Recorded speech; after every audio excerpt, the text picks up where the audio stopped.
Alright, so we actually got patch notes for the Korean server a little early, and even if you are someone who is playing on the global servers and you're not playing on the Korean server, you do want to be checking out this video because it will showcase some of the changes that will at least be coming to global quite soon, right?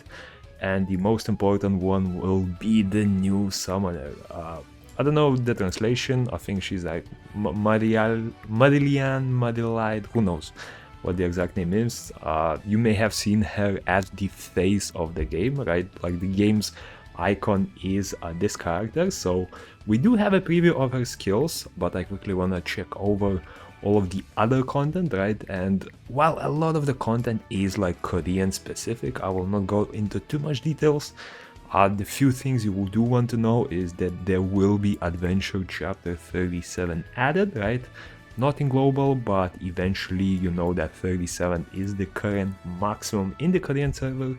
Same thing for the data tower, 490 floors now exist, right? So yeah, that's the general news. A lot of the changes from Korea are not live in global yet, so we'll not sit on that too much. However, one thing I do want to mention is the custom raid season, right? So this one will be starting tomorrow and it will last for 2 weeks. I believe global did not have this yet, so if you are curious to see how this content works, it's really fun, right? Like you are able to customize a raid and then play accordingly. So make sure to stay tuned or subscribe, right? Because I will be covering it within the next few days. But now, let's go to the most important part, the new summoner. And the best part about this is she's a support type. She is a creation attribute. So creation attribute is the light attribute, which means that we now have 5 light and dark units in the game. And I thought of an idea to build a full light and dark team, right? So we'll make sure to do that. I don't think it will be too good. But as long as we are able to summon this unit with scrolls or star bits, I will be for sure summoning multiple copies of her, right? So when it comes to skills, first let's check out the ultimate. So again, this is a Google translation of the skills, right? So there may be a little bit of inaccuracy, but overall I've checked it out and it looks pretty good, right? So the awaken form of the ultimate will be checking out level 4 mostly, right? Because level 1, you can see level 1 here, but at the end of the day you are aiming for those max level skills. So the max level is what we will be checking out mostly. So the awaken skill is pretty decent, however I think Blossom will be a little bit better. So for the awaken, reflect 50% of the damage received to 5 allies, so essentially the whole team except a few modes, right? With the lowest health percentage. So yeah, pretty much, well, it excludes her and it pretty much excludes one of the modes where you have to use 9 units, right? For all other modes there will not be more than 5 allies, so pretty much this is a buff for the whole team. It will last for 6 seconds at max level.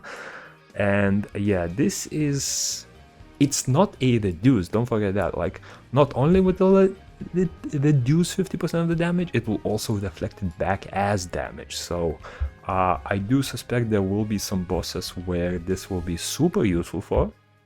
Then to the 2 allies with the lowest health, excluding yourself, immortal for 6 seconds. So we don't have a description of what this buff is, but just based on the name, I'm guessing you are not able to take any damage. And with the lowest health, usually, for example, if everyone is full health, these will be your squishy damage dealers in the back, and she does work with damage dealers in the back very well. So yeah, this is potentially a very good safety point for a lot of your squishier units, and for herself, restore 10% of her HP.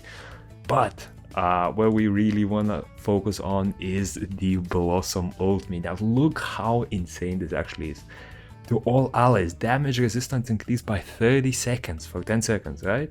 When the buff ends, all of the allies will receive 10% healing as well. This is not the important part, right? The important part is here, Operation Amplification. 1 stack to all allies in the back row, maximum of 5 stacks. And each stack will increase your attack speed by 25%, ultimate damage by 30%, which means at 5 stacks, you are looking at more than double your attack speed and 1.5 times, or actually no, 2.5 times stronger ultimate abilities. That is probably that's just the ultimate, by that is just the ultimate. Her skills are OP, her passives are OP, but yeah, that's 2.5 times pretty much stronger ultimate, right? Crazy, absolutely crazy. We'll definitely be summoning her, right? For the active skill 1 to all allies around you, level 5 active damage resistance. It only lasts for 4 seconds, right? But if you use it at the correct time, that is still a massive damage reduction, right? Especially, it will be super useful if she uses it early on and you are fighting a very damage-oriented boss, right? That will essentially be able to save a lot of tankiness within those first few seconds. And on top of that, it also restores 5% of health for 4 seconds. So I'm not sure whether this means every second or it means 5% in total, right? Because there wouldn't be 4 seconds in here otherwise, but yeah, that one's a bit confusing. My guess is it's gonna be 5% over 4 seconds, so basically 1.25% every second, but we'll see when she gets released tomorrow. Next up, active skill 2 to the enemy with the highest attack power, which I love because this is what usually counters a lot of these story mode and Tower of Ascension teams, right? Like the highest attack power enemy will be the deadliest usually in a lot of stages, and usually there is only one of them in the back, right? So if it is able to disable that, it's already a massive help to a lot of PvE teams. And as you can see, attack power reduced by 50%, hit rate reduced by 50%. Now this one's self-explanatory. I'm not sure about this one. Again, translation issues, but my guess this might be either attack speed or the accuracy, I guess, of the enemy. So basically maybe 50% of the hits miss. Again, I'm unsure about this because hit rate is a debuff that I haven't seen, although I am playing on career, right? So again, translation issues. And 3% damage. Damage is not what we're looking for with her, right? And the passive. So to yourself, after battle starts, level 5 EP recharge speed for half a minute. On top of that, after the battle starts, to all rear row, I believe means backline enemies, right? So basically in the leftmost row, 300 EP. For a lot of units, that's like a third of their ultimate charge. Because usually ultimates cost between like 800 to like 1000, 1200. So yeah, this amount of EP should allow them to pretty much use the ultimates before the enemy like 100% of the time, right? So yeah, passive again super OP, and now the plugin exclusive skill is even more ridiculous. So at level 4, if the health of an ally is in the same column as you falls below 50%, within 25 seconds after the start of the battle, it will recover 90% of your HP. It only works once per battle, right? So this is like a one-time thing throughout the whole fight. But yeah, if you have a squishy unit, for example, my guess is I'm probably gonna try it out with my assassin, right? Because usually she jumps into the back line and she does become quite squishy there. Yeah, it is able to pretty much fully heal a unit, and this is not even the best part.